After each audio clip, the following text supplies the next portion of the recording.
আসসালামু আলাইকুম। আশা করি সবাই ভালো আছি। তো আমরা যেই প্রসেসটা ফলো করতেছিলাম আর কি, আমাদের যে এক্সট্রা সিলেবাসটা আছে ওই সিলেবাসটুকু আমরা কভার করতেছিলাম। তো আমরা অলরেডি কেমিস্ট্রি ফার্স্ট ইয়ারে চ্যাপ্টার 1, যেটা ছিল ল্যাবরেটরি নিরাপদ ব্যবহার, এটা অলরেডি করা হয়ে গেছে আমাদের, আলহামদুলিল্লাহ। তো আমরা আজকে চ্যাপ্টার 2 গুণগত রসায়নের যেইগুলা গুণগত বিশ্লেষণ ছিল, একটু একটু পেইনফুল একটা কন্টেন্ট ছিল শেষের দিকে, যেটা আমরা মানে কখনোই পড়তাম না। আর না পড়ার রিজন ছিল আসলে এটা আমাদের শর্ট সিলেবাসে ছিল না, থাকলে তো পড়তাম ইনশাল্লাহ। তো আমরা আজকে সেই পার্ট 2 কভার করবো। সো বিফোর দ্যাট আমি আমার পরিচয়টা একটু দিই। সো আমার নাম তৌকির আহমেদ। আমি পড়াশোনা করছি বুয়েট থেকে। আমার এইচএসসি ব্যাচ 2015, ডিপার্টমেন্ট সিভিল। আর কলেজ তোমার নটরডেম কলেজ। সো এই আমার ছোট্ট পরিচয়। তো আমরা শুরু করি। তো আমরা আজকের এই ক্লাসটাতে কি কি দেখবো সেটা যদি তোমাকে বলি, আমরা বেসিক্যালি আজকে ক্লাসের মধ্যে কয়েকটা জিনিস দেখবো। সেটা তোমার ক্যালাসন, আংশিক পাতন, পাতন, দ্রাবক নিষ্কাশন, বাষ্পপাতন ও ঊর্ধ্বপাতন, এটা একটু দেখবো। তারপর দেখবো ক্রোমাটোগ্রাফি ও ল্যাসাইন পদ্ধতি। এই পদ্ধতিটা আমি জানি না তোমরা নাম শুনছো কিনা। তারপর দেখবো ক্যালাসের শ্রেণী বিভাগ, এটার মধ্যে কিছু ম্যাথ মাঝে মাঝে আসে। সো ম্যাথটা দেখবো, এটা খুবই কম, দেখো ইম্পর্টেন্সের মধ্যে কিন্তু খুব বেশি আসে না আর কি। এটা অনেক আগের সিলেবাসে ছিল এই জিনিসটা। তো আমরা এগুলো দেখবো। তো সবার ফার্স্টে দেখবো টাইপ 8, যেটা ক্যালাসন, আংশিক পাতন, পাতন, দ্রাবক নিষ্কাশন, এটা। তো এই টাইপটা ফলো করবো আমরা আজকের এই লেকচারে। দেখো এটা মোটামুটি কিন্তু বেশ ইম্পর্টেন্ট। হ্যাঁ। সো বিফোর দ্যাট আমরা এই ইম্পর্টেন্স পার্টটার মধ্যে সবগুলা তোমাদের সাথে মোটামুটি ফার্স্ট আমি শেয়ার করব কিভাবে জিনিসগুলো কিরকম হয়, এটা একটু বুঝাবো, একটা ওভারঅল একটা আইডিয়া দিব থিওরিটিক্যাল পার্টে।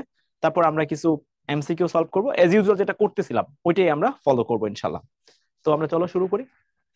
ও আচ্ছা, এখানে রিটেন পার্টেও দেখো প্রশ্ন কিন্তু আসছে, ওই যে যেটা বলছিলাম কিছু প্রশ্ন কিন্তু রিটেন পার্টেও থাকে। ঠিক আছে, এন্ড এটাও দেখো, এটাও কিন্তু ভাই ভালোই ইম্পর্টেন্ট আছে। ওকে। সো ফার্স্ট অফ অল, ক্যালাসন জিনিসটা কি সেটা যদি আমি তোমাকে বলি, ক্যালাসনটাকে বুঝাই। এখানে যেগুলো পড়তেছি আসলে এই পুরো জিনিসটাই পৃথকীকরণ প্রক্রিয়া। তাহলে এখন আমরা এখানে যেটা দেখতেছি সেটা বেসিক্যালি পৃথক করার প্রক্রিয়া। পৃথক করার প্রক্রিয়া, এটা খুবই ইম্পর্টেন্ট একটা পয়েন্ট। সো ক্যালাসন সম্পর্কে তোমাকে যদি বলতে চাই, মানে আমি এখন এই টাইপের মধ্যে যা যা এক্সপ্লেন করবো সেগুলো সবই পৃথককরণ প্রক্রিয়া। সো ক্যালাসন সম্পর্কে যদি বলতে চাই, সেটা এরকম যে ধরো আমরা এইখানে একটা সম্পৃক্ত দ্রবণ নিলাম। ধরো এইখানে 100 গ্রাম দ্রাবক আছে, আর এইটার মধ্যে কিছু পরিমাণ দ্রব আছে। যেহেতু সম্পৃক্ত দ্রবণ নিচ্ছি, তার মানে এইখানে টেম্পারেচারটা কি থাকবে? কনস্ট্যান্ট থাকবে। তাহলে এইখানে আগে এটা ডিসাইড করি, টেম্পারেচার কনস্ট্যান্ট এটা থাকবে। এই একটা ফিক্সড টেম্পারেচারে এই যে তুমি দ্রাবকটা নিছো, এই দ্রাবকের একটা নির্দিষ্ট ক্যাপাসিটি আছে, সে সর্বোচ্চ কি পরিমাণ দ্রব নিতে পারে, এরকম একটা ক্যাপাসিটি আছে। সো এই দ্রাবকের ক্যাপাসিটিটা তোমাকে আমি ডিসাইড করে দিলাম। ক্যাপাসিটি মানে সে কতটুকু দ্রব এখানে সে রাখতে পারে, মানে সম্পৃক্ত হওয়ার জন্য সে কতটুকু রাখতে পারে। এবার আমি ধরতেছি, মানে কি সহজ ভাষায়, আমি যে দ্রাবকটা নিয়েছি সেটা 100 গ্রাম এবং একটা ফিক্সড টেম্পারেচারে সে সর্বোচ্চ কতটুকু দ্রব নিতে পারে? 20 গ্রাম দ্রব নিতে পারে। এখন তুমি কি করলা, এইখানে এই কন্টেনারের মধ্যে তুমি দ্রব যোগ করলা, দ্রব যোগ করলা, দ্রব যোগ করলা কত গ্রাম ভাইয়া? 20 গ্রাম দ্রব যোগ করলা। এবার একটু খেয়াল করো, তার মানে 100 গ্রাম দ্রাবকের ক্যাপাসিটি ছিল 20 গ্রাম একটা নির্দিষ্ট তাপমাত্রায়। তুমি কি করলা, ঠিক যতটুকু ক্যাপাসিটি ছিল সেই পরিমাণ দ্রবই এখানে যোগ করছো। এটার মানেটা কি? এটার মানেটা যতটুকু দ্রব থাকা উচিত এই দ্রবণে, ঠিক ততটুকু দ্রবণই আছে। তাহলে এই দ্রবণটাকে আমরা কি বলবো জানো? এই দ্রবণটাকে বলবো স্যাচুরেটেড সলিউশন। তো ইংলিশে লিখলাম এটা। স্যাচুরেটেড বাংলা ভাইয়া সম্পৃক্ত দ্রবণ। কি দ্রবণ? Saturated solution. ওকে। সো আমরা স্যাচুরেটেড সলিউশন চিনে ফেললাম এই জায়গাটায়। Okay, nice. এবার আমরা একটা কাজ করব, মোটামুটি আইডিয়া দাঁড়ায় গেছে। এখন আমরা টেম্পারেচারটাকে কমাবো। আরো সহজ ভাষায় যদি বলি, টেম্পারেচার কমানোর মানে এইখানে যে তুমি 100 গ্রাম দ্রাবকটা নিয়েছিলা, ওই দ্রাবকের ক্যাপাসিটিটা কমে যাবে। ক্যাপাসিটি কমে গেলে যেটা হবে, সে আগে যতটুকু নিতে পারতো তার থেকে এখন কি নিবে বলো তো? স্বাভাবিকভাবেই যেহেতু তুমি টেম্পারেচার কমাবা, তাহলে টেম্পারেচার আমরা গ্র্যাজুয়ালি কি করব? দেখো, টেম্পারেচার মানে তাপমাত্রা আমরা এখানে গ্র্যাজুয়ালি কমাবো। কমাইলে এটার আউটপুট গুলা বা ফিডব্যাকটা তুমি কি পাবা এই সলিউশনের মধ্যে? তুমি বলবো ভাইয়া, যেহেতু আপনি টেম্পারেচার কমাচ্ছেন, তাহলে দ্রাবকের ক্যাপাসিটি কমে যাবে, ক্যাপাসিটি কমে যাবে। টেম্পারেচার কমালে সাধারণত দ্রাবকের ক্যাপাসিটি কমে, এটা সাধারণত। এখন তার মানে কি দাঁড়াচ্ছে বলো তো? আগে সে নিতে পারতো 20 গ্রাম, তুমি দিয়ে কিন্তু রাখছো 20 গ্রামই। এখন তুমি যখন টেম্পারেচার কমাবা, তার ক্যাপাসিটি কমবে। তাহলে আগে যদি সে 20 গ্রাম নিতে পারতো, এখন ধরো ক্যাপাসিটিটা কমে হয়ে গেছে 15 গ্রাম। কত গ্রাম হয়ে গেছে? 15 গ্রাম হয়ে গেছে। ধরো এটা কমার পর, এগুলো কিন্তু আমি অ্যানালাইসিস এর পারপাসে লিখতেছি এখানে। ক্যাপাসিটি এখন ধরো কমে হয়েছে কত গ্রাম? 15 গ্রাম। এখন তোমার কাছে দ্রব ছিল কত গ্রাম? 20 গ্রাম। ক্যাপাসিটি ছিল 20 গ্রাম, একটা নির্দিষ্ট তাপমাত্রায়। তুমি তাপমাত্রা কমাইছো, ক্যাপাসিটি কমছে, ক্যাপাসিটি কমে হয়ে গেছে 15 গ্রাম। এখন এটা চিন্তা করো, তাহলে যতটুকু দ্রব থাকা উচিত সেটা যদি থাকে, তাহলে সম্পৃক্ত কন্ডিশন ছিল, এবং এটাকে আমরা বলতেছিলাম স্যাচুরেটেড সলিউশন। এইবার তুমি কি করলা? টেম্পারেচারটা কমায় তার ক্যাপাসিটিটাও কি করে দিলা? কমায় দিলা। ক্যাপাসিটি কমার সাথে সাথে যেটা হবে, ছিল তো 20 গ্রাম, এখন তার মধ্যে ক্যাপাসিটি কমে 15 গ্রাম হয়ে গেছে, তাহলে বাকি 5 গ্রাম এখানে কি হবে? বাকি 5 গ্রাম আমরা বলতে পারি ইন এসেন্স একটা অদক্ষেপের মতো পড়বে। তার মানে এই যে সলিউশনটার চেহারাটা এখন অনেকটা এরকম হয়ে যাবে। ছিল 20 গ্রাম দ্রব, এখন এইখানে দ্রবীভূত থাকবে কত গ্রাম? কারণ ক্যাপাসিটি আছে 15 গ্রাম, তাহলে এইখানে দ্রব থাকবে এবার 15 গ্রাম।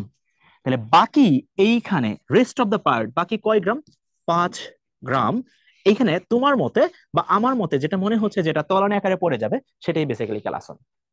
সেটাই বেসিক্যালি ক্যালাসন। তাহলে 5 গ্রাম এখানে কি হয়ে যাবে বলো তো ভাইয়ারা? তাহলে এই জায়গাটায় 5 গ্রামের তুমি একটা এইরকম সূক্ষ্ম সূক্ষ্ম দানাদার পদার্থ পাবা। সূক্ষ্ম সূক্ষ্ম দানাদার পদার্থ পাবা। এই যে যেটা পড়লো, এইটাই হচ্ছে তোমার ক্যালাসন। ক্যালাসন, এটা ক্যালামন হয়ে গেছে, ক্যালাসন। ওকে, এই যে হয়ে গেছে ক্যালাসন। তাহলে জিনিসটা কি দাঁড়াইলো? ফার্স্টে আমরা একটা সম্পৃক্ত দ্রবণ নিলাম, একটা আমরা প্রসেস থেকে বলতেছি। ফার্স্ট একটা সম্পৃক্ত দ্রবণ নিলাম, তারপর তাপমাত্রা কমাইলাম। কমানোর ফলে যেটা হয়েছে, দ্রাবকের ক্যাপাসিটি কমে গেছে। তাহলে যতটুকু দ্রব আগে ছিল দ্রবণে, 20 গ্রাম ছিল, ক্যাপাসিটি কমে দেওয়ার দরুন বাকি ক্যাপাসিটির থেকে এক্সট্রা যা আছে ওইটুকু দ্রবণে অদক্ষেপ বা ক্যালাসন আকারে পৃথক হয়ে যাবে। এইবার তুমি যদি পরিস্রাবণ করো, পরিস্রাবণ মানে হচ্ছে ফিল্ট্রেশন, মানে এখন তুমি কি করবা? ফিল্ট্রেশন করবা, এই দ্রবণটাকে কি করবা? ফিল্টার করবা, ফিল্টার পেপার দিয়ে পাঠাবা। তাহলে এখন বলো তো, ফিল্টার পেপারের মধ্যে তুমি কতটুকু ওই দ্রবটা পাবা? তুমি বলবা ভাইয়া, ফিল্টারের মধ্যে আমি ওই দ্রব পাবো 5 গ্রাম। এই যে দেখো কাহিনীটা কি হয়েছে বলতো? আগে দ্রবণ ছিল 120 গ্রাম, 100 গ্রাম দ্রাবক, 20 গ্রাম দ্রব, তাহলে 120 গ্রাম দ্রবণ হয়েছে। হয়েছে ভাইয়া? হ্যাঁ হয়েছে। তুমি টেম্পারেচার কমাইছো, ক্যাপাসিটি কমে 15 গ্রাম হয়ে গেছে। 5 গ্রামের একটা অদক্ষেপের মতো দানাদার পদার্থ পাইছো, তারপর তুমি ফিল্ট্রেশন করছো, তাহলে ফিল্ট্রেশন করে তুমি ক্যালাস পাইছো 5 গ্রাম। কি হইলো বলতো? এইখান থেকে দ্রবটা আলাদা হয়ে গেছে। তাহলে দ্রবকে এরকম ভাবে আলাদা করে প্রসেস, যেটা এই যে অদক্ষেপের মতো করে দানাদার ক্যালাস আকারে আলাদা করার যে প্রক্রিয়াটা, এইটাই মোটামুটি হচ্ছে ক্যালাসন। একটু পড়ি, একটু খেয়াল করো, একটু খেয়াল করো। একই দ্রাবকে, এই যে দেখো দ্রাবক একই থাকবে। তোমরা একটা জিনিস খেয়াল করছিলা কিনা জানি না, খেয়াল করছি এখানে যাই না, দ্রাবক একই ছিল, বিভিন্ন দ্রাব্যতা বিশিষ্ট। এই যে দ্রাব্যতা মানে কি বলতো ভাইয়া? দ্রাব্যতা মানে হচ্ছে এখানে তুমি ডিল করতেছো ক্যাপাসিটি। হোয়েন এভার দ্রাব্যতা জিনিসটা আসবে, মিনস তুমি এইখানে ক্যাপাসিটি নিয়ে আলোচনা করতেছো, কারণ দ্রাব্যতা it's all about capacity. Okay, capacity বলতে ভাইয়া দ্রাবকের ক্যাপাসিটি। ওকে, পদার্থের সম্পৃক্ত দ্রবণ, খেয়াল করো আমি পয়েন্টগুলো নোট করি, তুমি বুঝবা অলরেডি। হ্যাঁ, অনেক কিছু আলহামদুলিল্লাহ বুঝবা এখন। সম্পৃক্ত দ্রবণ থেকে মিশ্রণের উপাদানগুলোর দ্রাব্যতার পার্থক্যের উপর ভিত্তি করে প্রত্যেকটি পদার্থকে, এই যে ক্যালাসিত, ক্যালাসিত মানে হচ্ছে আমি যেটা বলছিলাম, ওই যে টেম্পারেচার কমায় ফেললা, এটা বিভিন্ন ভাবে করা যেতে পারে। দ্রাবকের পরিমাণ তুমি তাপমাত্রা বাড়াই দিয়েও করতে পারবা। তাপমাত্রা বাড়লে কি হবে বলতো? তাপমাত্রা বাড়লে কি হবে? দ্রাবক কিছুটা উড়ে যাবে, বাষ্পীভূত হবে। বাষ্পীভূত হইলে দ্রাবক চলে যাচ্ছে, তাহলে দ্রাবকের পরিমাণ কমে যাবে, তার মানে দ্রাবকের ক্যাপাসিটিও কমে যাবে। ওটাতেও করতে পারবা, এক একজন এক এক ভাবে করে আর কি। ওকে, সো এই যে দেখো পৃথক করার পদ্ধতিটাকে আমরা কি বলতেছি? ক্যালাসন বলতেছি। জৈব যৌগের ক্যালাসন হিসেবে আমরা দেখো এখানে কিছু কথাবার্তা আছে, এটা মার্ক করি। যেগুলো ইম্পর্টেন্ট পয়েন্ট আমি কিন্তু আগের ক্লাসেও দেখছো আমি মার্ক করে করে যাই যাতে তোমাদের জন্য ইজি হয়। আমরা সাধারণত পানি, alcohol, ether, chloroform, dichloromethane, dichloromethane, acetone, petroleum, benzene, ether ইত্যাদি ব্যবহৃত হয়। এটা মাঝে মাঝে এমসিকিউ হিসেবে আসে, মানে অর্গানিক কেমিস্ট্রিতে কি নিতে হয়, পোলার সলভেন্ট না অপোলার সলভেন্ট? অপোলার সলভেন্ট নিতে হয় নরমালি, অপোলার সলভেন্ট নিতে হয়। যেরকম বেনজিন একটা অপোলার সলভেন্ট, তারপর অ্যালকেন অপোলার মোটামুটি ভাবে, অ্যালকোহল কিন্তু আবার পোলার। পোলার অপোলার দুইটাই নেওয়া যায় আসলে, এটা দ্রবের ক্যাটাগরির উপর ভিত্তি করে, বাট ম্যাক্সিমাম কেসে আমরা অপোলার সলভেন্ট নেই। তাহলে সলভেন্ট বলতে আমরা এখানে দ্রাবক বোঝাচ্ছি। তাহলে সলভেন্ট ক্যান বি, আচ্ছা লাল কলমে না লিখি তারপরে দেখতে সমস্যা হয়, আমরা লাল কলমটা এরেজ করে দিই। মার্কিং করার ক্ষেত্রে লাল কলম ইউজ করা ঠিক আছে। ওকে, সো এই ক্ষেত্রে আমরা যদি সলভেন্ট, এই সলভেন্টের বাংলা হচ্ছে ভাইয়া দ্রাবক। তো সলভেন্টের ক্ষেত্রে আমরা যদি দেখি সলভেন্ট কিরকম হইতে পারে বলতো, পোলার হইতে পারে। পোলার মানে মেরু প্রবণ, প্লাস মাইনাস হইতে পারে। আবার একটা কি হইতে পারে, নন পোলার হইতে পারে, মানে কি প্লাস মাইনাস হচ্ছে না, যেরকম বেনজিন, তারপর ধরো ইথার, তারপর ক্লোরোফর্ম, মানে নিষ্ক্রিয় দ্রাবক গুলো আমরা সাধারণত ইউজ করে থাকি। সো ক্যালাসনের বেসিক জিনিসটা কি দাঁড়াইলো ভাইয়া, আমি টেম্পারেচার কমায় দিয়ে তার ক্যাপাসিটি কমায় দিচ্ছি, পৃথকীকরণ যে প্রসেসটা হচ্ছে ক্যালাস আকারে জমা পড়তেছে, সেটাই বেসিক্যালি ক্যালাসন। তোমরা যদি প্র্যাকটিক্যাল লাইফে যাও, কাজ টাজ করো, ঢাকা ইউনিভার্সিটি পিওর কেমিস্ট্রি বা অ্যাপ্লাইড কেমিস্ট্রিতে চান্স পাও, দেখবা তোমাদের ফার্স্ট ইয়ার বা সেকেন্ড ইয়ারে কোনো একটা সময় এরকম মানে ক্যালাসন প্রক্রিয়া আসবে, খাবার লবণ পৃথকীকরণ। খাবার লবণ পৃথকীকরণ করে খাবার লবণে ক্যালাসের প্রকৃতি দেখা, ঠিক আছে। মুক্ত পার্শ্বীয় অষ্টস্থলকীয় আসবে, কিউবিক শেপ অনেকে বলে, এক একজন এক এক ভাবে দেখে, বাট ম্যাক্সিমাম কেসে মুক্ত পার্শ্বীয় অষ্টস্থলকীয় একটা শেপ আসে। সোডিয়াম ক্লোরাইড বা আদার্স যে লবণগুলো আছে এগুলো আলাদা করা যায় ইউজিং ক্যালাসন। ওকে, তো মোটামুটি একটা আইডিয়া পাইলাম আমরা। এবার আসি আংশিক পাতন। আচ্ছা, এটা খুবই খুবই খুবই ইম্পর্টেন্ট, ফ্র্যাকশনাল ডিস্টিলেশন বলে ইংলিশে। ওকে, এখানে আমরা কি করি, এইখানে আমরা কিছু পয়েন্ট তোমাকে মার্ক করে দিই, যে পয়েন্টগুলো খুবই ইম্পর্টেন্ট। এটা খুবই ইম্পর্টেন্ট, এই যে কাছাকাছি স্ফুটনাঙ্ক বিশিষ্ট, এটা খুবই ইম্পর্টেন্ট। মানে তুমি যখন কাজ করবা এটা কাছাকাছি স্ফুটনাঙ্ক বিশিষ্ট হবে। এখানে কনসিডারেশনটা কি, স্ফুটনাঙ্ক বিশিষ্ট। এই যে স্ফুটনাঙ্ক বিশিষ্ট, দুই বা ততোধিক তরল পদার্থের মিশ্রণকে অংশ কলামযুক্ত ফ্লাস্কে তাপ প্রয়োগ করে উপাদানগুলোকে নিজ নিজ স্ফুটনাঙ্কে, আমি এটার এক্সাম্পল দিব, টেনশন নিও না ভাইয়া, পাতিত করে পৃথক করার পদ্ধতিকে আংশিক পাতন বলে, টেনশন নিও না। এই যে ভাইয়া এইখানে যে পয়েন্টটা আছে, এই পয়েন্টটা তোমার একটা বিশাল ইম্পর্টেন্ট একটা পয়েন্ট, আমি এটা রেড কালারে মানে হাইলাইট করে রাখি, হ্যাঁ, ওই যে রেড স্পট টাইপের। স্ফুটনাঙ্ক 40°C কম হলেই আংশিক পাতন হবে। এটা কিন্তু খুবই ইম্পর্টেন্ট একটা পয়েন্ট।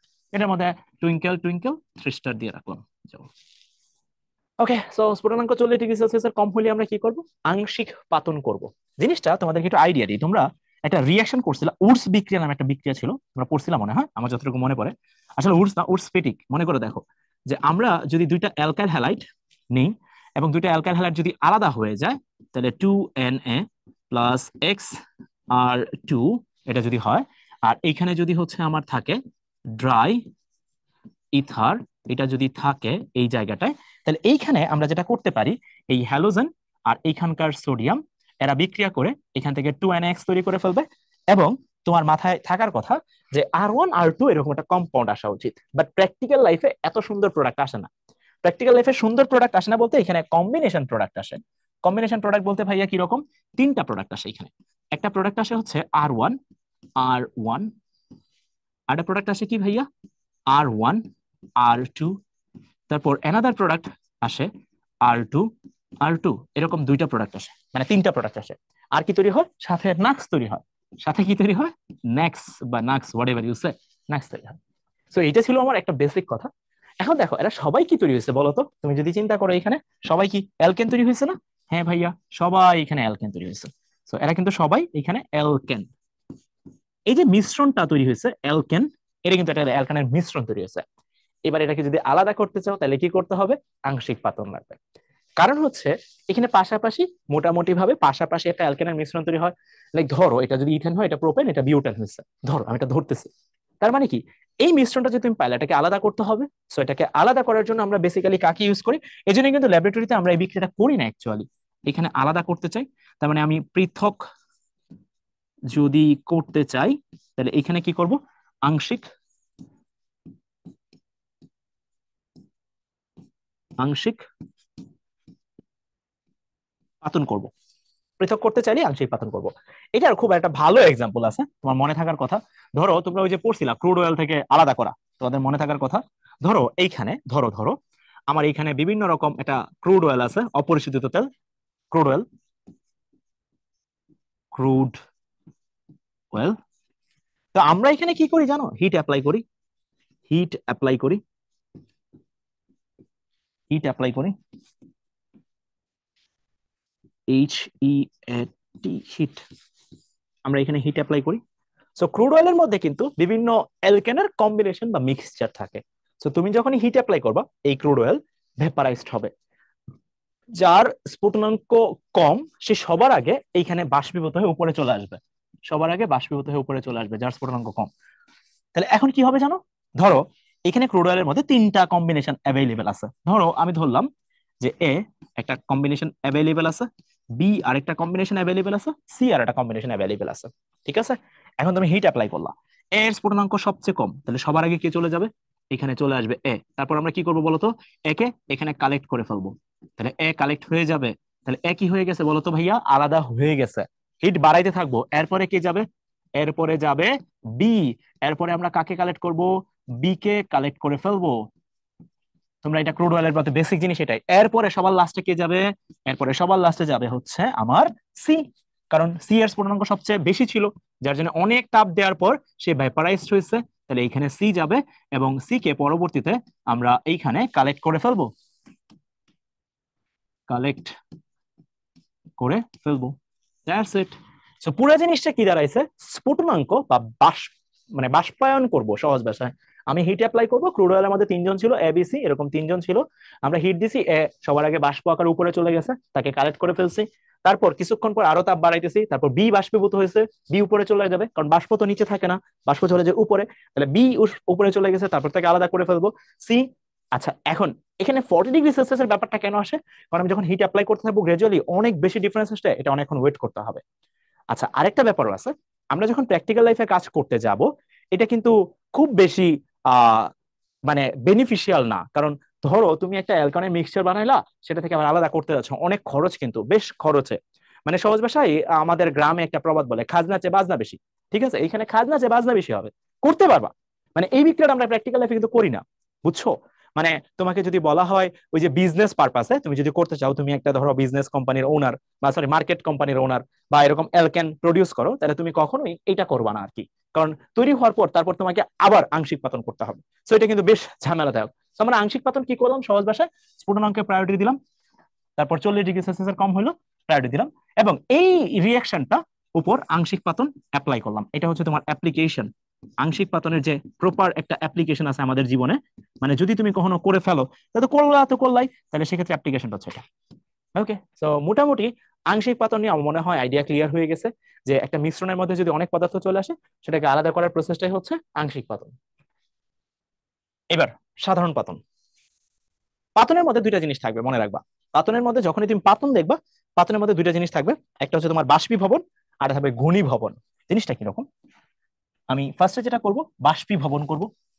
যে কোনো যখন পাতন থাকবে,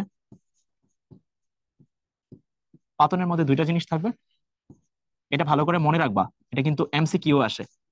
যে কোনো ধরনের পাতনে দুইটা জিনিস থাকবে, এটা থাকবে বাষ্পীভবন, আর একটা থাকবে ঘনীভবন। যে কোনো পাতনে দুইটা জিনিস থাকবে, এটা কি থাকবে? বাষ্পীভবন, এটা থাকবে ঘনীভবন। ঠিক আছে, সো এখন তুমি যখন চিন্তা করতেছো যে ফার্স্টে বাষ্পীভবনটা কেন করলাম, বাষ্পীভবন কি মিশ্রণ থাকে না? তুমি চিন্তা করো, আমার কিন্তু অনেক রকম মিশ্রণ এখানে থাকে। এখানে একটা পদার্থ বা একটা দ্রবণ নিলাম আমরা, এখানে ধরো এ আছে, তারপর ধরো আছে বি, তারপর ধরো আছে এখানে সি। ঠিক আছে, এরকম মিশ্রণ আছে। এবার এই মিশ্রণটাকে তুমি যেটা করবা, ফার্স্টে হিট দিবা, হিট অ্যাপ্লাই করবা। হিট অ্যাপ্লাই করে তুমি ধরো বি কে আলাদা করতে চাচ্ছ, তাহলে ফার্স্টে বি কে তুমি বাষ্পীভূত করে ফেলবা, বি কে বাষ্পীভূত করে ফেলবা, তাহলে বি বাষ্প উপরে চলে আসবে। তারপর সেটাকে একটা লিবিক শীতক নামে একটা ডিভাইস আছে, শীতকের মতো দিয়ে পাঠানো হয়। তাহলে যেটা হবে, বাষ্পটা তুমি আলাদা করে ফেললা। তাহলে সুবিধা কি হয়েছে? ফার্স্টে তিনজন চারজন যাই আছে, স্ফুটনাঙ্কের পার্থক্যের মাধ্যমে তুমি এটাকে বাষ্পীভূত করে ফেললা। বাষ্পীভূত করে ফেললে বাষ্পটা উপরে চলে আসে, আসলে বাষ্পটা এই যে এখানে চলে আসে, এই যে এখানে চলে আসলো। তারপর এটাকে চালনা করবো হচ্ছে আমরা একটা টিউবের মধ্যে, যেটা হচ্ছে বেসিক্যালি লিবিক শীতক টাইপের নাম, ধরো এরকম। এরকম। এটা বেসিক্যালি একটা শীতক কুলিং ডিভাইস, এটা একটা কুলিং ডিভাইস ডিভাইস এটার ভিতর দিয়ে চালনা করে তারপর আমরা এখানে কালেক্ট করি। তাহলে কি হয়ে গেল, বাষ্পীভূত করলা এবং ঘনীভবনও করলা, তারপর সেটাকে তুমি কালেক্ট করে ফেললা প্রপারলি, একদম প্রপারলি তোমার আলাদা হয়ে গেল। সো দেখো জিনিসটাকে আমি তুমি একটু বুঝাই। কোন মিশ্রণ একটি তরল উপাদানকে, মিশ্রণ এই দেখো মিশ্রণ, এটি তরল উপাদানকে তাপ প্রয়োগ করে ফার্স্টে কি করলা, বাষ্পে পরিণত করলা, ওই বাষ্পকে শীতল ও ঘনীভূত করে আবার তরলে পরিণত করে মিশ্রণ থেকে পৃথক করার যে পদ্ধতি সেটাকে আমরা কি বলতেছি, পাতন বলতেছি। এই পাতনের খুব ভালো এক্সাম্পল হচ্ছে, আমি একটা এক্সাম্পল দিই, তোমরা দেখছো কিনা আমি জানি না, HC2O2 Ca, এটাকে পাতন করলে কি হয়, এটা মাঝে মাঝে আসে, এটাকে পাতন করলে কি তৈরি হয় এটাই আসে, পাতনের একটা ভালো এক্সাম্পল। সো আমরা এটা কিভাবে সলভ করব বলো।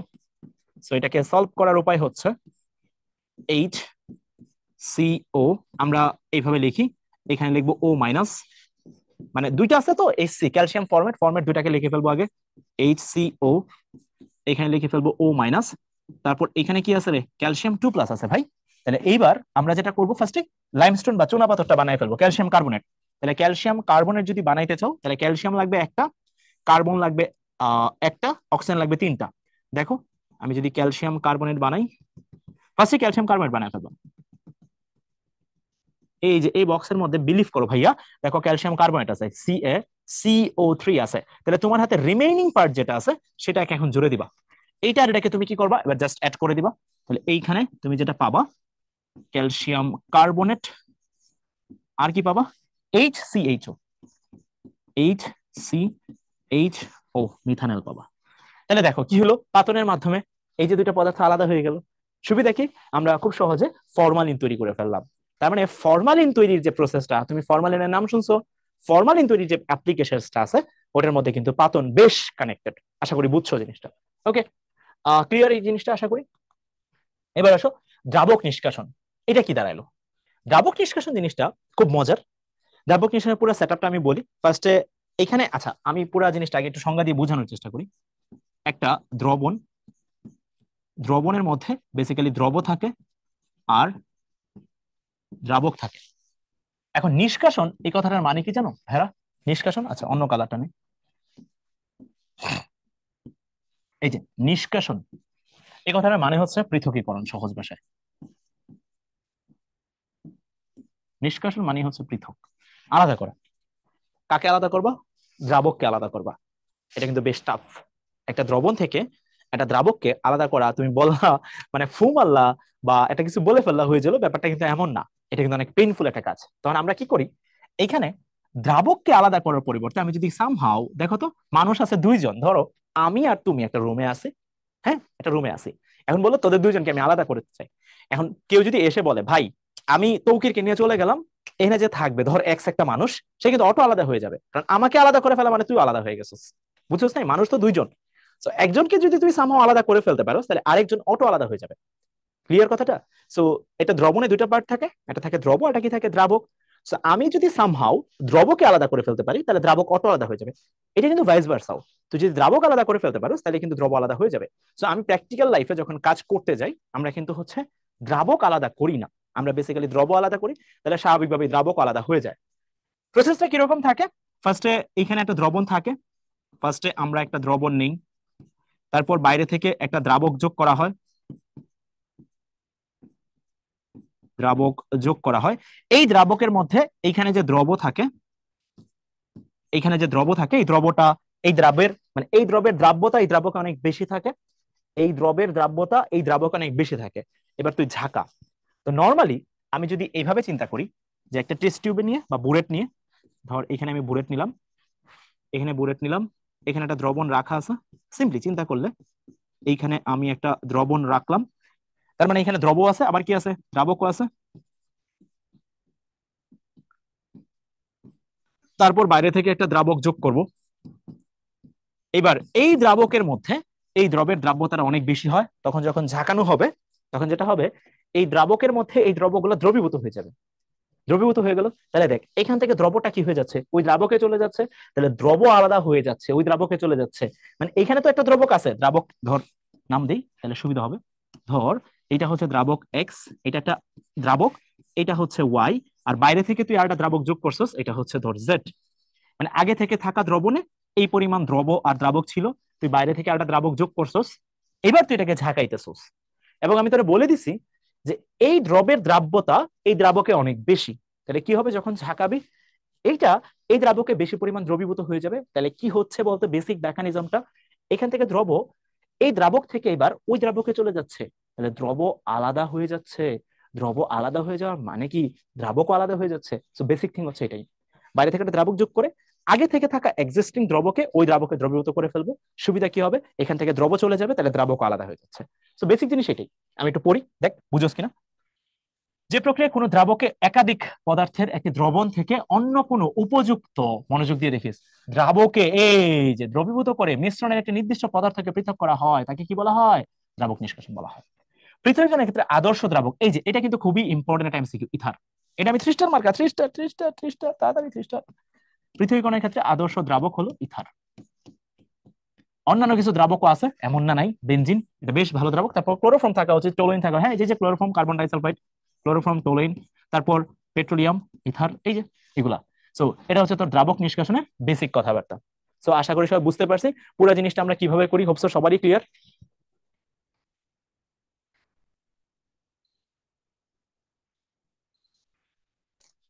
ওকে, সো পুরো জিনিসটা যদি ক্লিয়ার হয়ে থাকে, আমার এইখানে আমরা এই কাজটাই করছি। মানে আমার যে পরিমাণ দ্রব আলাদা হয়ে যাচ্ছে, দ্রবকে আলাদা করে ফেলা মানে তো বেসিক্যালি দ্রাবক আলাদা হয়ে যায়, কারণ প্রসেস তো দুইজনই আছে, একটা দ্রবণে দুইজন থাকে, তাহলে দ্রব আলাদা হচ্ছে মানে কিন্তু অটোমেটিক ভাবে দ্রাবক আলাদা হয়ে যাবে। ওকে, সো দ্রাবক নিষ্কাশন ডান। আচ্ছা, এবার হচ্ছে স্টিম পাতন। আচ্ছা, স্টিম পাতন জিনিসটা কি, মনে আছে যে কোনো পাতনে দুইটা জিনিস থাকবে, একটা থাকবে কি বাষ্পীভবন, তারপর আবার কি করব ঘনীভবন। দুটো জিনিস থাকবে, পাতন মানে হচ্ছে দুইটা জিনিস কমন, একটা হচ্ছে তোর বাষ্পীভবন থাকবে ওই জায়গাটায়, আর একটা জিনিস থাকবে কি ঘনীভবন। এবার দেখ, আমরা যদি তোকে চিন্তা করি, আমরা কিছু পদার্থ দেখছি ওই যে ঊর্ধ্বপাতন বা এই টাইপের এলিমেন্টস গুলা, আমি একটু দেখি। এই যে ঊর্ধ্বপাতন দেখ, এটা পড়ছি, স্টিম পাতনটা আমি এখানে বুঝে আগে। দেখ যে সকল জৈব যৌগ, যে সকল, ও এটা সাদা কালার মার্ক না করি, দেখা যাবে না, যে সকল জৈব যৌগ তরল বা কঠিন স্টিমের উষ্ণতায় উদ্দায়ী কিন্তু বিয়োজিত হয় না, বরং পানিতে অদ্রবণীয় আংশিকভাবে দ্রবণীয় হয়, তাদের মধ্যে স্টিম চালনা করলে অনুদ্রীয় ভেজাল পদার্থের মিশ্রণ হতে পাতিত করে পৃথক করার প্রক্রিয়া। মানে কি জিনিসটার মানে হচ্ছে, আমরা স্টিমের উষ্ণতায় উদ্দায়ী কিন্তু বিয়োজিত হবে না, তাহলে স্টিম মানে বেসিক্যালি বাষ্প। স্টিম এটার মানে হচ্ছে বাষ্প।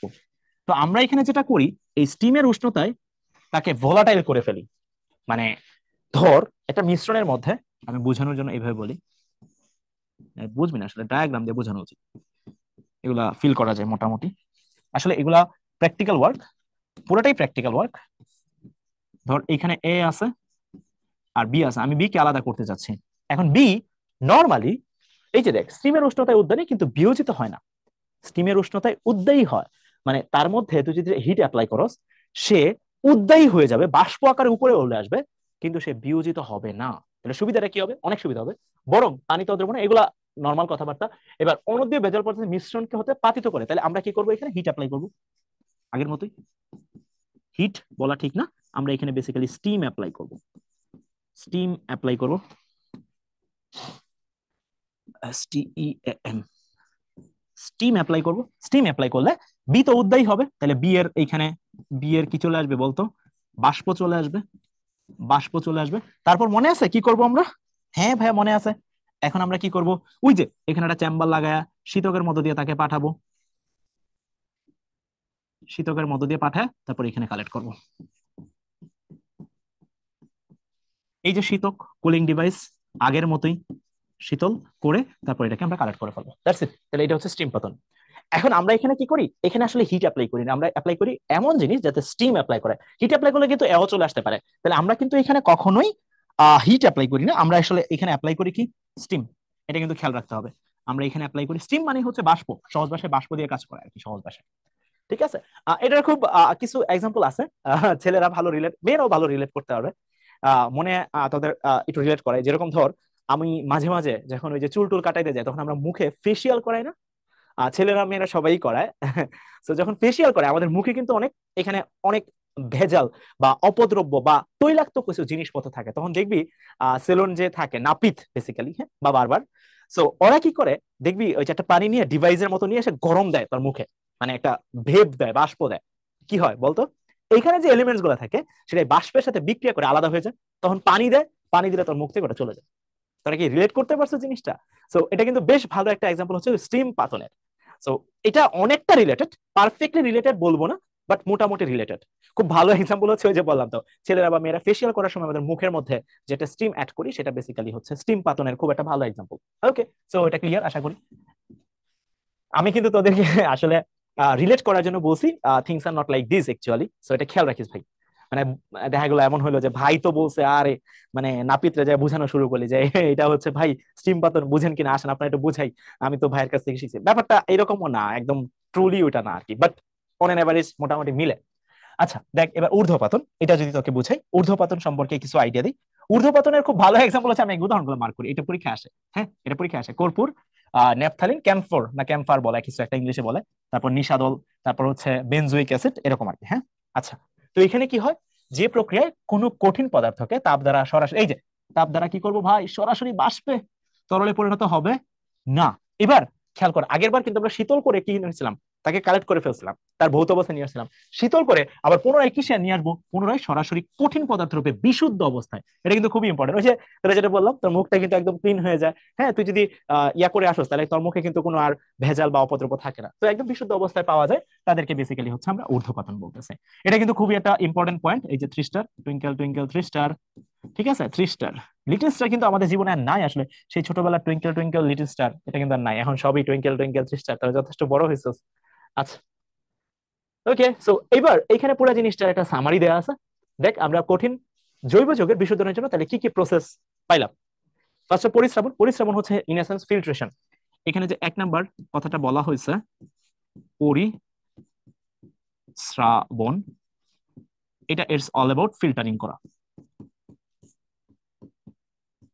ফিল্টারিং, ফিল্টারিং কেমনে বুঝতেছস কিনা যায় না, বাসা বাড়িতে তোরা করছিস কিনা যায় না, আমরা যখন ও টি ব্যাগ, টি দিয়ে চা বানাই না, হ্যাঁ চা বানাই না, যখন আমরা চা ধর কেতলি থেকে কাপে নিই, তখন দেখছস না একটা ফিল্টার করে একটা ছাঁকনি দিয়ে। তো এই পুরো জিনিসটা হচ্ছে ফিল্ট্রেশন, আলাদা করে ফেললো। দেখ, চা পাতি মানে চায়ের যে লিকার ওটা কাপে পড়ে যায়, আর চা পাতি কিন্তু আটকে থাকে, ঠিক আছে, আদা টাদা যা আছে সব আটকে যায় ফিল্টারে। সো এটা হচ্ছে তোর একটা ফিল্টারিং প্রসেস। ওকে, আলাদা করা। কেলাসন অলরেডি আমি মেনশন করছি। আংশিক, আচ্ছা এটা আংশিক ক্যালাসন হবে না, এটা বেসিক্যালি আংশিক পাতন হবে, এটা আমি লিখে দিচ্ছি, এটা একটু ভুল আছে এখানে। আংশিক পাতন পড়ছি, ঊর্ধ্বপাতন, দ্রাবক নিষ্কাশন। আচ্ছা, এইবার আরেকটা জিনিস হচ্ছে ক্রোমাটোগ্রাফি। ক্রোমাটোগ্রাফি জিনিসটাও খুবই ইউনিক। প্র্যাকটিক্যাল লাইফে আমি বেসিক্যালি পেপার ক্রোমাটোগ্রাফিটা করছি কলেজ লাইফে। পেপার ক্রোমাটোগ্রাফিতে আমরা যেটা করছিলাম, ধর এটা বেসিক্যালি জৈব যৌগ বিশোধনের জন্য ইউজ করা হয়, সবই জৈব যৌগ, বাট ক্রোমাটোগ্রাফি জিনিসটা খুবই ইউনিক একটা ফিচার্স। আমি তোকে যদি একটু দেখাই, দেখ কি দিয়ে দেখাবো, এটাতে দেখাই। ওকে, সো এখানে একটা পেপার ক্রোমাটোগ্রাফি নেওয়া হয়। ক্রোমাটোগ্রাফির মধ্যে বেসিক ব্যাপারটা আমি তোদেরকে বুঝাই। আচ্ছা, আমি এখানে একটা পেজ অ্যাড করে দেখাই, এটা এখানে ডিলিট করে দিই, আমি একটা পেজ অ্যাড করে তাহলে দেখাই, তাহলে তোদের জন্য ইজি হবে। তো আমি ফার্স্ট একটা এটা একটা পেপার ক্রোমাটোগ্রাফি থাকে। তারপর আমরা যেটা করি, এইখানে কি কালার দিব, ব্ল্যাক কালার তো দেখবি না, গ্রিন কালার দিলাম। ধর একটা মার্কার দিয়ে এখানে বিশাল একটা গোল্লা দিলাম, এটা বড় করে দিই, বড় বড় দিই, ধর এটা একটা গোল্লা আঁকলাম, ঠিক আছে। ওকে, তারপর আমি বোঝানোর পারপাসে বলতেছি, এবার এটাকে আমি পেপার ক্রোমাটোগ্রাফি বুঝতে যদি কষ্ট হয়, এটাকে ধর একটা টিস্যু পেপার, এভাবে চিন্তা করে টিস্যু পেপার, তারপর এটাকে আমি একটা পানিতে চুবাবো। কিসে চুবাবো ভাই, পানিতে চুবাবো। এরকম ফিগার কি আছে এখানে, আহ এটা দিয়ে আঁকি, ধর একটা পানিতে চুবাবো।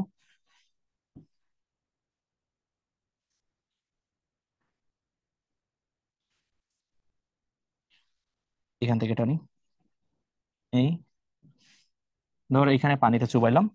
হ্যাঁ, এটা পানিতে চুবাইলাম, এখানে এখানে পানি আছে,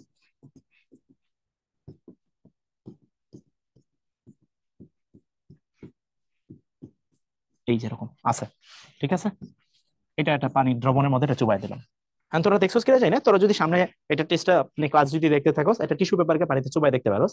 তুই পানি যদি একটা কর্নার টিস্যু পানির মধ্যে চুবাস, মানে ডুবাস আর কি, দেখবি পুরো টিস্যুটার মধ্যে পানি চলতে থাকে, ধুমধাম উঠতে থাকবে উপরের দিকে, আস্তে আস্তে উঠতে থাকবে, ঠিক আছে, উঠতে থাকবে। তাহলে পানি কি করতে থাকবে, এটার ভিতর দিয়ে ওভারফ্লো করতে থাকবে, উঠতে থাকবে, ওভারফ্লো করতে থাকবে। যখন পানি এসে এখানে হিট করবে, এখানে তো সেও হিট করবে, এনে থাকে পানি পাবে না। এই যে একটা কাহিনী তুই পাইলি, পানি উঠতেছে, এই জিনিসটাকে আমরা বলি হচ্ছে সচল দশা।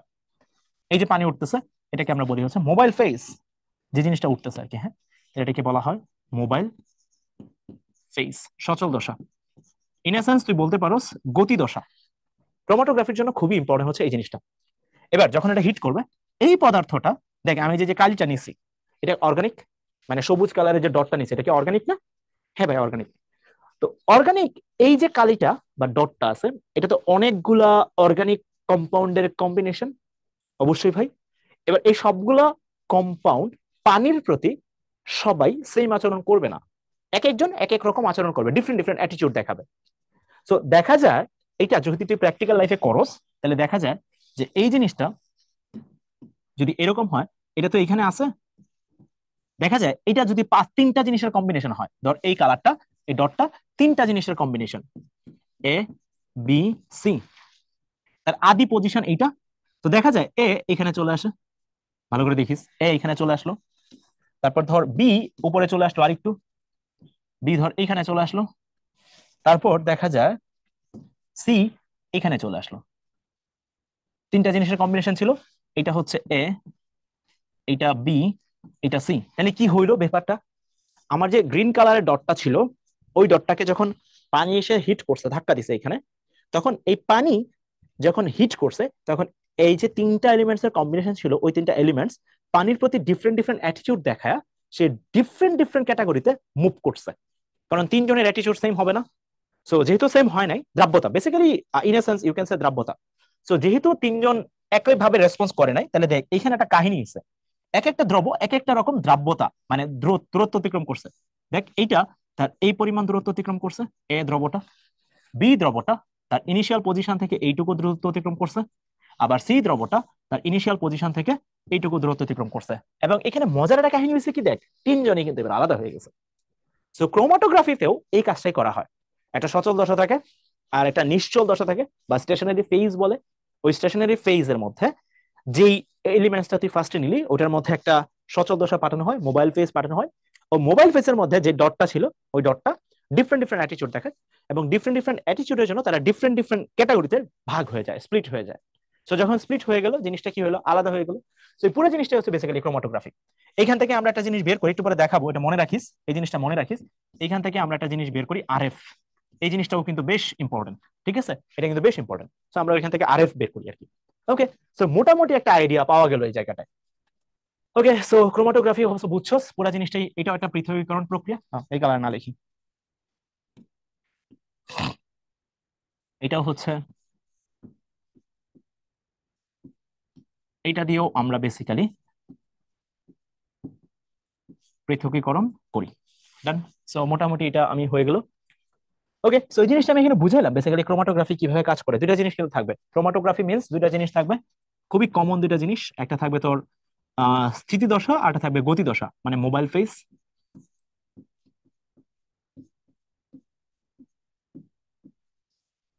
মোবাইল ফেজ মানে গতিশীল, আরটা হচ্ছে তোর stationary phase, stationary phase. Chromatography কিন্তু এই দুইটা জিনিসের উপর, মেকানিজমের উপরই কাজ করে। সো এটা আমার কিন্তু মনে রাখতে হচ্ছে, mobile phase, another part is stationary phase. Okay, তো এবার পুরো জিনিসটাকে এখানে সামারি করা হয়েছে, যে যে সকল, ওই পুরা জিনিসটা আমরা যা যা বললাম আর কি, দ্রাবক নিষ্কাশন কিভাবে কাজ করে। এখানে দেখ, দ্রাবক নিষ্কাশন মিশ্রণ থেকে দ্রবীভূত কঠিন, তারপর যে সকল জৈব যৌগকে স্বাভাবিক তাপে উত্তপ্ত করলে আংশিকে বিয়োজিত হয়ে যায়, তাদেরকে কি করতে হয়, নিম্নচাপ ঊর্ধ্বচাপ পাতন দ্বারা বিশোধন করা হয়। তারপর পুরো জিনিসটা এখানে সামারি করা হয়েছে, এই পেজটা বেসিক্যালি সামারি। আমরা এতক্ষণ যা যা দেখলাম, এইটা হচ্ছে তোর সামারি, ঠিক আছে, এটা সামারি এখানে লেখা আছে। আচ্ছা, সো এবার আমরা কোয়েশ্চেন সলভ করব। মোটামুটি আলহামদুলিল্লাহ হয়ে গেছে আমাদের থিওরি টিউরি। সো এখন আমরা কোয়েশ্চেন সলভ করব, ঠিক আছে। ওকে, সো আমরা কোয়েশ্চেনে চলে যাই। এবার দেখ, সবার ফার্স্টে কি বলা হয়েছে, কোনটি ফুলের নির্যাস হতে সুগন্ধি সংগ্রহ করার পদ্ধতি। দেখ, ফুলের নির্যাস, সুগন্ধি, স্মেল, তাহলে কার সাথে কানেক্টেড একটু আইডিয়া কর। তুই ফুল থেকে কি পাস, স্মেল পাস। এটা কি মানে দেখা যায় স্মেলটা, মানে এরকম কি যে চায়ের কাপ থেকে যে পানি উঠতে থাকে, মানে গরম উঠতে থাকে, এটা কি দেখা যায় না, ওটা ফিল করা যায়। সো বাষ্প কানেক্টেড, তাহলে অবশ্যই কি করবো, এখানে বাষ্পপতন করবো। তাহলে বাষ্পপতনের মাধ্যমে বেসিক্যালি ফুলের ইয়ে থেকে নির্যাসটা কালেক্ট করা হয়, বাষ্পপতন। এটা অনেকটা ওই যে আমরা যে পারফিউম টারফিউমের যে ব্যাপারগুলো, এগুলো কিন্তু এখান থেকেই বলে না, বিভিন্ন রকম যে অ্যালোভেরা ফ্লেভার, ধর তারপর দেখছিস না তোরা তো ইউজ টুজ করস, তারপর ধর পারফিউমের মধ্যে বিভিন্ন রকম ফ্লেভার থাকে, এই ফ্লেভার গুলা কিন্তু ফুল থেকে কালেক্ট করে তারপর সেটা আবার ওইখানে ইন্ট্রোডিউস করে। সো ক্রোমাটোগ্রাফি বা পাতন গুলা কিন্তু বেশ ইম্পর্টেন্ট, ঠিক আছে, খুবই খুবই খুবই ইম্পর্টেন্ট। ওকে, কি বলছে, কোনটি অবিশুদ্ধ বেনজিনকে বিশুদ্ধ করার পদ্ধতি? কোনটি অবিশুদ্ধ বেনজিনকে, বেনজিন একটা তরল, তাহলে এটাকে ফার্স্টে আমরা বাষ্পীভূত করব, বাষ্পীভূত করে উপরে উঠাই দিব, তারপর শীতকের মধ্য দিয়ে চালনা করব, তারপর কালেক্ট করব, তাহলে কি হবে? বেনজিন। বেনজিন কিন্তু ঊর্ধ্বপাতিত পদার্থ না, তাহলে ঊর্ধ্বপাতন বাদ, ঊর্ধ্বপাতন বাদ, স্টিম পাতন এটাও বাদ, স্ফুটনাঙ্কের পার্থক্য, আংশিক পাতন করা হয় মিশ্রণের মধ্যে, তাহলে এটাও বাদ, তাহলে পাতন, তো আমরা পাতন দিয়ে করবো। সো পাতন দিয়ে আমরা ডিরেক্টলি এটা করে ফেলবো। ওকে, এবার কি বলছে, যেসব জৈব যৌগ পানিতে অদ্রবণীয়, এই যে এটা কিন্তু মনে থাকার কথা, পড়াইছিলাম পড়াইছিলাম, কোথায় পড়াইছিলাম, ওই যে পানিতে অদ্রবণীয় কথা, দেখ পানিতে অদ্রবণীয়, মার্ক করি, দেখ পানিতে অদ্রবণীয়, ফুটন্ত পানিতে বিয়োজিত হয় না, ফুটন্ত পানিতে বিয়োজিত হয় না, দেখ ফুটন্ত পানিতে বিয়োজিত হয় না। তারপর কি বলছে, স্টিমে উদ্বায়ী হয়, স্টিমে উদ্বায়ী হয়, তাহলে স্টিম আছে, আর তো কোনো কথাই নাই, স্টিম আছে, স্টিম স্টিম, তাহলে স্টিম পাতন, এটা স্টিম পাতন হবে। গাইস আশা করি হয়ে গেছে, স্টিমে উদ্বায়ী হয় তাহলে স্টিম পাতন হবে। ওকে, এবার দেখ পেট্রোলিয়ামকে চল্লিশটিকে আংশিক পাতন করলে, আচ্ছা এটা কিন্তু খুবই ইম্পর্টেন্ট, পেট্রোলিয়াম, ওই যে দেখ পেট্রোলিয়াম, ক্রুড অয়েল, পেট্রোলিয়াম মনে আছে, কিন্তু কি পাওয়া যায়, গ্যাসোলিন পাওয়া যায়। ওকে, সো ডান এটাও। পেট্রোলিয়ামকে 40 থেকে 100 ডিগ্রি সেলসিয়াস তাপমাত্রায় আংশিক পাতন করলে আমরা গ্যাসোলিন পাই, যেটাকে পরবর্তীতে আমরা কি হিসেবে ইউজ করি, পারফেক্ট ফুয়েল। সো এটাকে কিন্তু আমরা পারফেক্ট ফুয়েল হিসেবে ইউজ করি, এটার এফিসিয়েন্সি বা কর্মদক্ষতা অনেক বেশি, ঠিক আছে। সো এটা কিন্তু খেয়াল রাখতে হবে, এটার কর্মদক্ষতা অনেক বেশি। সো এই হচ্ছে কথা, সো এটা গ্যাসোলিন হয়ে গেল।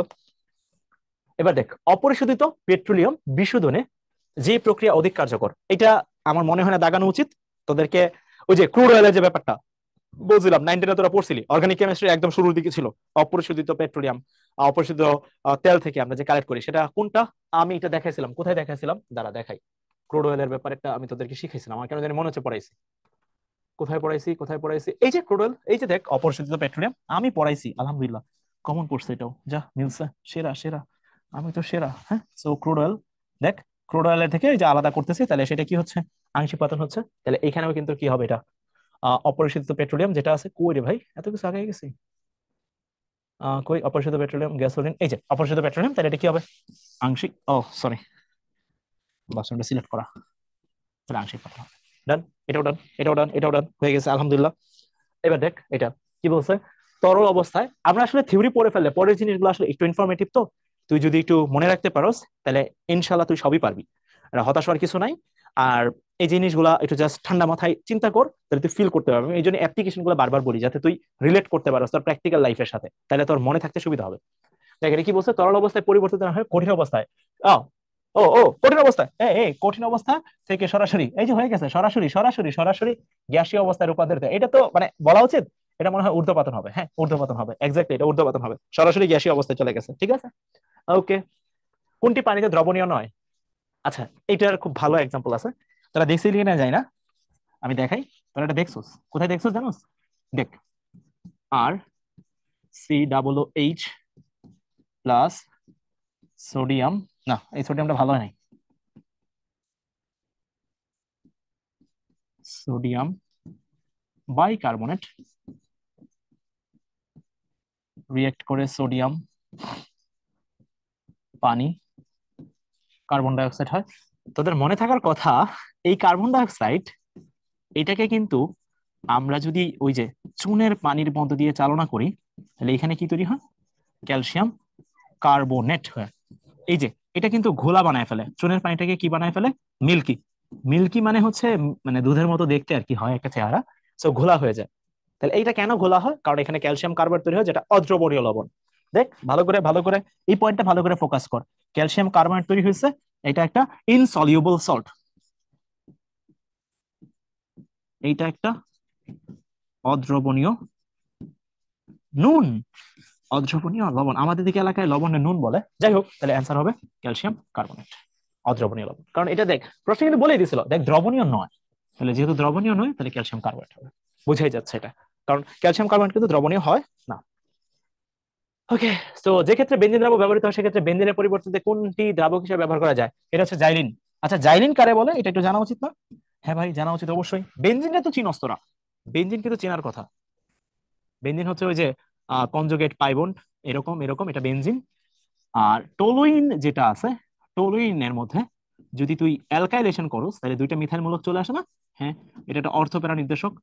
তাহলে এইটাকে আমরা বলি হচ্ছে অর্থ জাইলিন। মানে বেনজিনের পরিবর্তে বেসিক্যালি আমরা জাইলিন ইউজ করি। এইখানে দেখ, এটা CH3, এটা ধর CH3, এটা কি হলো? জাইলিন। মানে কি বেসিক্যালি প্যারা জাইলিন।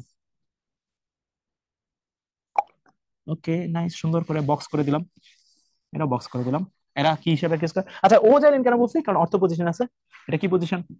অর্থ পজিশন, অর্থ পজিশন, দ্যাটস ওয়াই এটাকে অজাইলিন বলছে। সো এখানে কিন্তু হচ্ছে জাইলিন তুই ইউজ করতে পারবি কি হিসাবে? বেঞ্জিনের পরিবর্তে তুই জাইলিনকে ইউজ করতে পারবি। That's it. সো এই হচ্ছে আমার MCQ পার্ট এখানে। এখন একটু আমরা রিটেন পার্টটা দেখি। দেখ, রিটেন পার্টের মধ্যে এটাও কিন্তু খুবই ইম্পর্টেন্ট, ক্রোমাটোগ্রাফি। এই যে ভাই, এইটা আমরা কোথায় পড়ছিলাম জানোস? আমি তোরা দেখাই আমরা কোথায় পড়ছিলাম, তাদেরকে একটু দেখাই, ফিল করাই। কোথায় কোথায় কোথায়? এই যে ভাইয়া, বলছিলাম RF নামে একটা জিনিস আমরা পড়বো, এটা হচ্ছে রিটার্ডেশন ফ্যাক্টর। আমি ফুল ফর্মটা একটু লিখে দিই এখানে, রিটার। আমি কিন্তু পুরো জিনিসটা ওইখানে এক্সপ্লেন অলরেডি করে ফেলছিলাম। তোরা যদি একটু ঠান্ডা মাথায় শুনে থাকোস, মানে ক্রোমাটোগ্রাফিতে কিভাবে কাজ করা হয়, রিটার্ডেশন ফ্যাক্টর কেমনে বের করে সেটা একটু দেখাই ফেলি। এখানে দেখাবো, এটা আর ওইখানে দেখাবো না, ঠিক আছে? রিটার্ডেশন ফ্যাক্টর বের করা হচ্ছে উপাদান কর্তৃক অতিক্রান্ত দূরত্ব আর হচ্ছে দ্রাবক কর্তৃক অতিক্রান্ত দূরত্ব। RF,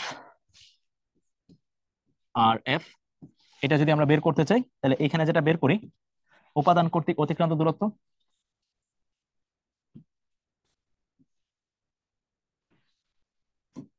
এখানে লিখি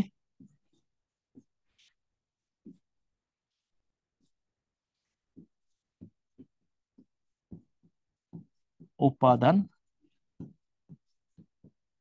কর্তৃক অতিক্রান্ত দূরত্ব। আর এটা কি হবে? দ্রাবক কর্তৃক অতিক্রান্ত দূরত্ব। এটা হচ্ছে তোর RF। সো RF আমরা দেখ এখানে কিভাবে করব। ধর এটা যদি X হয়, এটা যদি Y হয়, এটা যদি Z হয়, তাহলে এ এর ক্ষেত্রে এই যে এর ক্ষেত্রে উপাদান কর্তৃক অতিক্রান্ত দূরত্ব কত? X। আর দ্রাবক ধর এইখান থেকে এইটুকু আসছে, দ্রাবক কিন্তু এইখান থেকে এই যে এইটুকু আসছে। অন্য কালার পেন নেই, অন্য কালার বলতে পিঙ্কি নেই। হ্যাঁ, পিঙ্কি নেই, না এটাও না, এইখান পর্যন্ত আসছে। ধর দ্রাবক, দ্রাবক ধর এইখান থেকে, দ্রাবক তো এই মাথা থেকে থাকে, এই যে এইটুকু আসছে। তাহলে দ্রাবক কর্তৃক অতিক্রান্ত দূরত্ব হচ্ছে তোর এইটুকু, আর দ্রব কর্তৃক অতিক্রান্ত দূরত্ব হচ্ছে X। তাহলে ধর এটাকে আমরা ডিনোট করলাম M দিয়ে, ঠিক আছে? তাহলে এইখানে তুই যদি RF বের করতে চাস তাহলে এ এর ক্ষেত্রে কি আসবে? X ডিভাইড বাই, দেখ এ বেসিক্যালি কতটুকু গেছে? X পরিমাণ, আর এটাকে আমরা M ধরছিলাম। তাহলে এখানে কি লিখবো? এখানে লিখবো দ্রাবক কর্তৃক অতিক্রান্ত দূরত্ব M। ঠিক আছে, দেখ হয়ে গেছে। আচ্ছা, এটার মানটা কি একের থেকে বড় আসবে না একের থেকে ছোট আসবে? একের থেকে বড় আসবে না ছোট আসবে? তুই বলবি ভাই দ্রব কর্তৃক অতিক্রান্ত দূরত্ব অনেক কম তো, তাহলে লেস দেন 1 আসবে। এটা কিন্তু ইম্পর্টেন্ট একটা পয়েন্ট, RF এর মানটা একের থেকে ছোট আসবে। ওকে, সো এটা কিন্তু মনে রাখিস ভাই, এটা বেশ ইম্পর্টেন্ট একটা জিনিস, রিটার্ডেশন ফ্যাক্টর। সো আমরা ওইখানে চলে যাই আবার। এই তো রিটার্ডেশন ফ্যাক্টর, যারা একটু আগে বুঝোস নাই, এটা আমি একটু মার্ক করে দিই এখানে, এনে মার্ক করে দেই জিনিসটাকে পিঙ্ক কালার দিয়ে। কোন উপাদানের রিটার্ডেশন ফ্যাক্টর এর মান RF সমান, RF সমান এই যে। ওকে, আর পুরো জিনিসটা কিভাবে কাজ করে সেটা তোদের সাথে অলরেডি মেনশন করা হয়ে গেছে। পুরো জিনিসটা কেমনে কাজ করে দেখ, ক্রোমাটোগ্রাফি একটা বিশ্লেষণী ভৌত প্রক্রিয়া গেল, যে প্রক্রিয়ার সাহায্যে একটি মিশ্রণের জৈব যৌগের মিশ্রণ উপাদান সমূহকে পৃথক। আচ্ছা, এখানে একটা জিনিস আমি একটু এই যে দেখে হাইলাইট করতে যাচ্ছি, এটা 3 স্টার, এই কথাটা একটা 3 স্টার মার্কা পয়েন্ট। না 3 স্টার না, এটা 5 স্টার দিব। এই MCQটা তুই হর হামেশাই পাবি। মানে কি, ক্রোমাটোগ্রাফি দিয়ে আমরা বেসিক্যালি কি করি? জৈব যৌগের মিশ্রণকে আলাদা করি। এটা মনে রাখিস ভালো করে। ক্রোমাটোগ্রাফি দিয়ে আমরা জৈব যৌগের মিশ্রণকে আলাদা করি। সো এটা কিন্তু বেশ ভালো করে মনে রাখতে হবে। ক্রোমাটোগ্রাফির মূলনীতি আমরা বলছিলাম, দুটি ভিন্ন বস্তুর দশা, ভিন্ন দশা থাকে, মার্ক করে দিই, দুটি ভিন্ন দশার বস্তু থাকে। একটি কঠিন স্থির দশা, এই দেখ মনে আছে কিনা জানি না, স্টেশনারি ফেজ তোদেরকে আমি মেনশন করছিলাম, একটা স্টেশনারি ফেজ থাকবে, অপরটি তরল বা গ্যাস চলমান দশা থাকবে।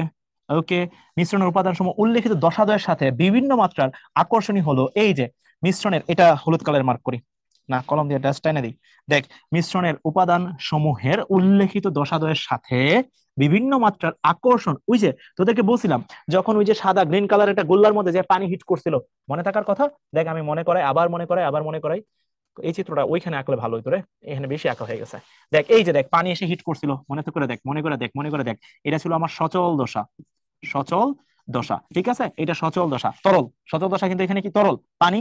তাহলে পানি যখন এটাকে যে হিট করতেছে, তখন এই যে এলিমেন্টসটা নিছে, এই যে সবুজ, এই যে গ্রিন কালারের যে গোল্লাটা নিছে, এটা কিন্তু পানির সাথে ডিফারেন্ট ডিফারেন্ট অ্যাটিটিউড দেখাচ্ছিল। এটা আমি এখানে বলা হয়েছে, দেখ দেখ কি বলা হয়েছে, এই দেখ, দশার মধ্যে ভিন্ন ভিন্ন মাত্রার আকর্ষণ, এন্ড পানির সাথে কিন্তু সবাই সেম আকর্ষণ দেখাবে না, এক একজন এক একটা আকর্ষণ দেখাবে। তো ওই যে আকর্ষণ এক একজন এক একটা দেখাচ্ছে, ওই সেন্সিটিভিটি থেকে আমরা কাজ করি হচ্ছে chromatography. That's it.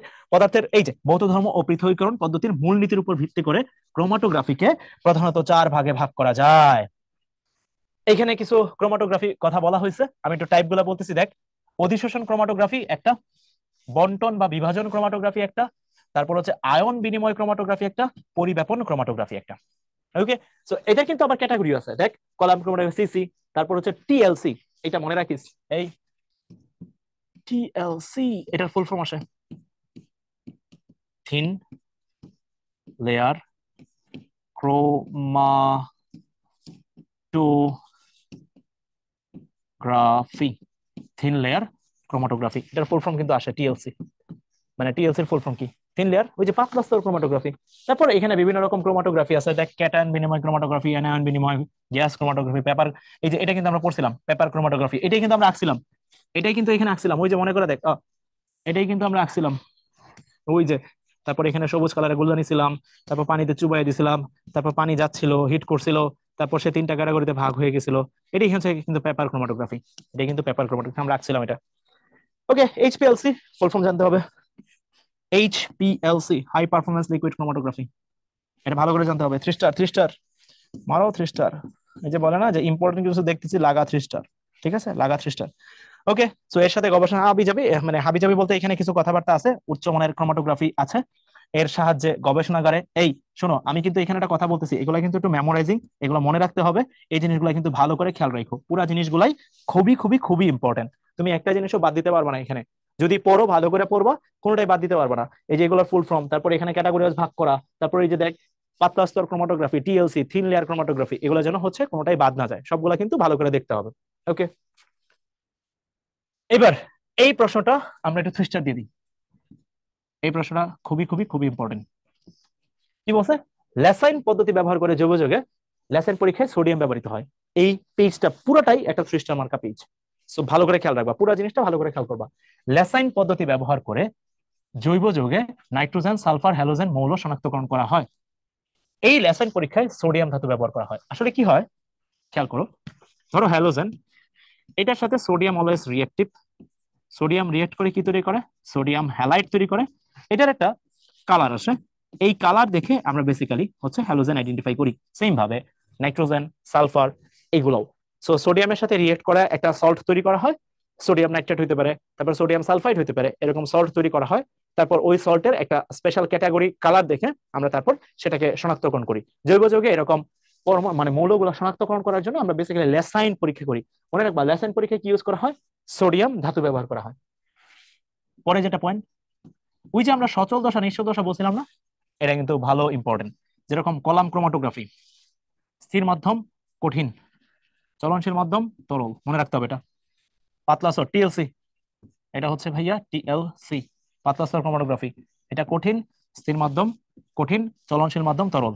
Paper chromatography, এটা তো পারার কথা, স্থির মাধ্যম কি ছিল, তরল, চলন মাধ্যম তরল, সবই তরল, সবই কিন্তু তরল, সবই তরল। গ্যাস ক্রোমাটোগ্রাফি, স্থির মাধ্যম কি, তরল, আর চলন মাধ্যম গ্যাস, মানে গ্যাস বেসিক্যালি মুভ করবে, এটা হচ্ছে গ্যাস ক্রোমাটোগ্রাফি।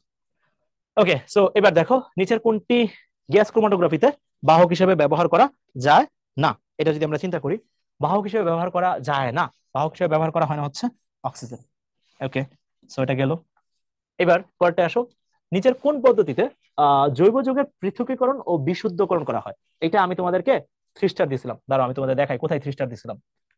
কোথায় 3 স্টার দিয়েছিলাম জানো? এই যে দেখো, এই যে দেখো জৈব যৌগ সমূহের মিশ্রণ। এই যে দেখো ভাই, আমি আরো কিছুক্ষণ দাগাই নেই, আমার ইচ্ছা হয়েছে আমি অনেকক্ষণ দাগাবো। হ্যাঁ, জৈব যৌগ সমূহের মিশ্রণকে আলাদা করার জন্য খুব সহজে পৃথক করা যায় কোন পদ্ধতি?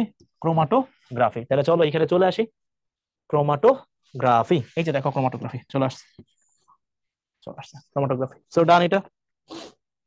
এবার কলাম ক্রোমাটোগ্রাফিতে স্থির মাধ্যম হিসেবে কোনটি ব্যবহৃত হয় না? কলাম ক্রোমাটোগ্রাফিতে, column chromatography, column column cellulose এটা ইউজ করি আমরা, সেলুলোজে কোনো সমস্যা নাই। অ্যালুমিনা এটা ইউজ করি, অ্যালুমিনিয়াম হচ্ছে অ্যালুমিনা, অ্যালুমিনা হচ্ছে অ্যালুমিনিয়াম অক্সাইড। সিলিকা হচ্ছে সিলিকন ডাইঅক্সাইড, সিলিকন ডাইঅক্সাইড।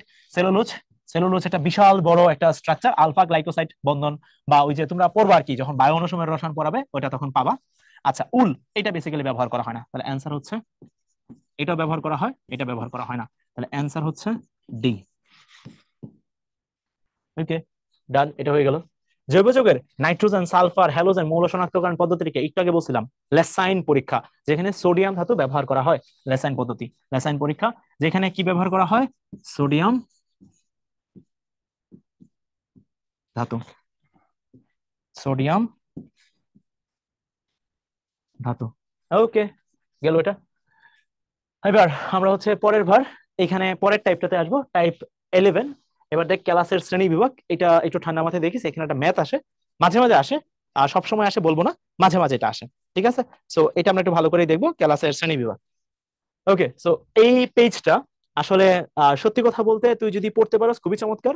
আমি কয়েকটা একটু দাগাই দিচ্ছি, ক্লাস বেসিক্যালি কি কি রকম পাওয়া যায় কয়েকটা দাগাই দিচ্ছি, যেগুলো মোটামুটি ইম্পর্টেন্ট। সবই পড়তে হবে, বাট তাও থাকে না যে বেশি আসে।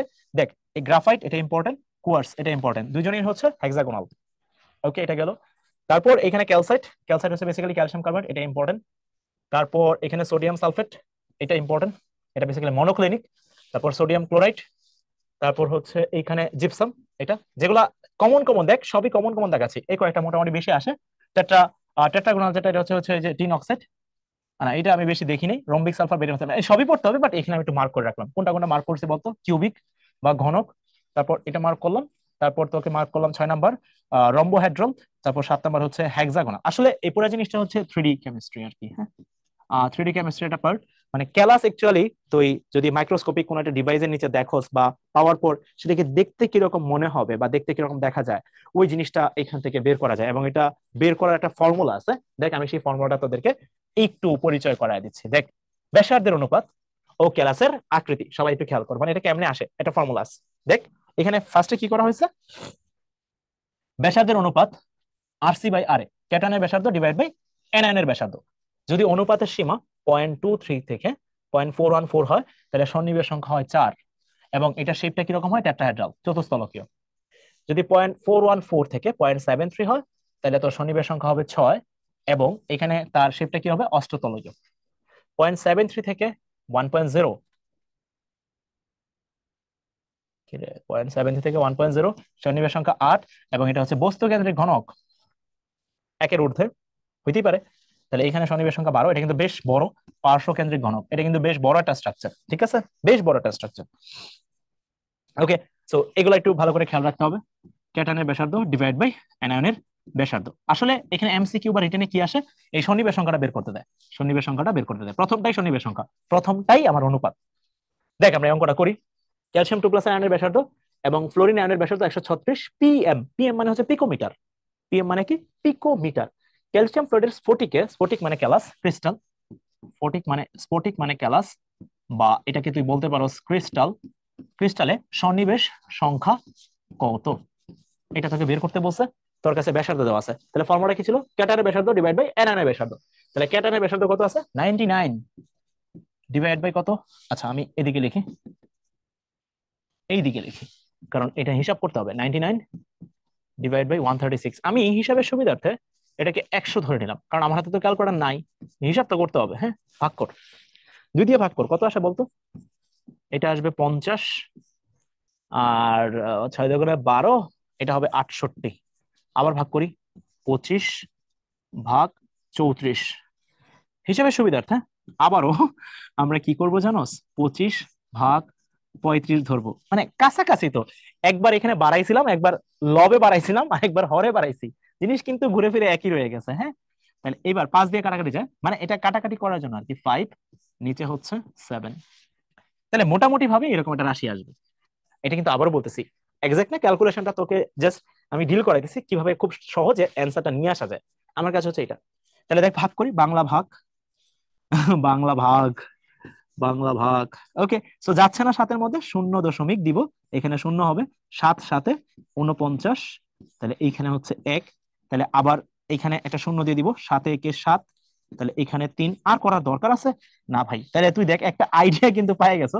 যদিও একটা ক্যালকুলেশনের পুরো প্রসেসটা আমি একটু বাড়াইছি, একবার একবার কমাইছি, যাতে পুরো প্রসেসটা কি হয়ে যায়, সর্ট আউট হয়ে যায়। দেখ 0.71 বা 0.7 বা এরকম একটা রাশি আসছে। এবার আগের পেজে দেখতো 0.7, তাহলে সন্নিবেশ সংখ্যা কত হয়, এই দেখ, এই যে দেখ, কমন পড়ছে 0.73 থেকে 1.0। তাহলে এর ভিতরে যদি আসে, তাহলে তোর সন্নিবেশ সংখ্যা কত হয়, সন্নিবেশ সংখ্যা কত হয় রে, 8টা হয়। সন্নিবেশ সংখ্যা কত হয়, 8টা হয়। তাহলে এখন অ্যান্সার কত হবে, 8 যেখানে আছে শুরু 8টা দিয়ে, এটা 8:4। বুঝছস কথাটা কিভাবে আমরা করছি? মাঝে মাঝে হয় না যে বাড়ায় কমায় অ্যাডজাস্টমেন্ট আর কি। হ্যাঁ, তোর ফ্যামিলি লাইফ বা যে কোনো কিছু তো তুই কিন্তু অ্যাডজাস্ট করস, একবার তুই ছেড়ে দেস আরেকবার ধরস। তো এখানে আমি এটাই করছি, একবার এখানে বাড়াইছি লবে, আরেকবার দেখ হরে বাড়াইছি। তো আলটিমেটলি তো কোনো ঝামেলা নাই, একই আছে আর কি। তো এটা ক্যালকুলেশন পারপাসে অ্যান্সারটা নিয়ে আসার জন্য, দ্যাটস ওয়াই, যাতে আমি প্রপারলি করতে পারি। কারণ আমাকে ওই ফ্র্যাকশনাল ভ্যালু আনতে গেলে আসলে টাফ হয়ে যাবে, ওইভাবে ক্যালকুলেটর ছাড়া ক্যালকুলেশন করা টাফ। সো এটা একটা টেকনিক, এটা ফলো করতে পারো, ভার্সিটিতে বেশ ইফেক্টিভ একটা টেকনিক। সো আশা করি এটা শনিবার সম্পর্ক সংখ্যা নিয়ে বেশ আইডিয়া পাই গেছো। সো পুরো জিনিসটা আশা করি clear. Okay, so that's it. এই হচ্ছে আমাদের ক্লাস। অনেকটা লম্বা একটা ক্লাস গেল। সবাই একটু ভালো করে ঠান্ডা মাথায় দেখিস পুরো জিনিসগুলো। যখন পড়বি যদি কোনো কিছু না বুঝোস, আসলে এটা তো আগে তারা পড়স নাই, একটু ভালো করে রেকর্ডিংটা শুন, ইনশাল্লাহ হয়ে যাবে। আর যদি অনেকটা তারপরেও যদি না বুঝোস, আমাদের যে বোর্ড অ্যাপ্রুভ বই আছে, এটা একটু দেখতে পারোস, ঘাটাইতে পারোস, ইনশাল্লাহ ভালো কিছু পাবি আর কি। আর এখানের মধ্যে তো আমি সব কোয়েশ্চেন সলভ করে দিচ্ছি, তোর তার কোয়েশ্চেন ব্যাংক বা আদার্স কোথাও যা পড়ার দরকার নাই, ঠিক আছে? তুই সব জিনিসই পাই যাচ্ছ এখানে। সো পুরো জিনিসটা ডান। আশা করি সবাই ভালো কিছু শিখতে পারছো ইনশাল্লাহ। তো সবাই ভালো থাক, আল্লাহ হাফেজ, আসসালামু আলাইকুম।